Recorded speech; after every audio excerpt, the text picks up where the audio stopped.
یک روز یه مرد گناهکار میره پیش پیرمرد دانا تا چاره‌ای برای گناهاش پیدا کند. مرد گناهکار میگه ای پیرمرد دانا، من یه گناه دارم. پیرمرد دانا هم میگه بگو پسرم، راحت باش، خدا بخشنده است. ماه قبل با خانومم رفتیم خونه خواهر شوهرم. شام مهمون بودیم، هوا هم بارونی بود، نتونستیم بریم خونه. شب اونجا موندیم و من با خواهر شوهرم رابطه جنسی برقرار کردم.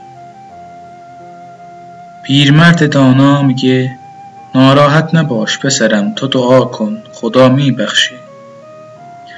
ای پیرمرد دانا، من یه گناه دیگه دارم. بگو پسرم، خدا بخشنده است.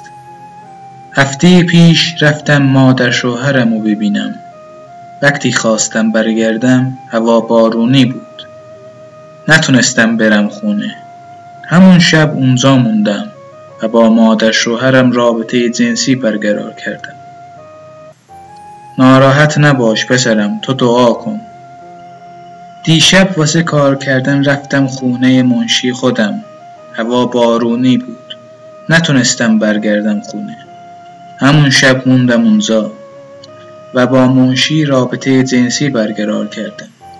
پیرمرد دانا زود از پنجره بیرون نگاه میکنه و میگه هوا داره بارونی میشه حرومزاده، زود گم شو مادر زنده.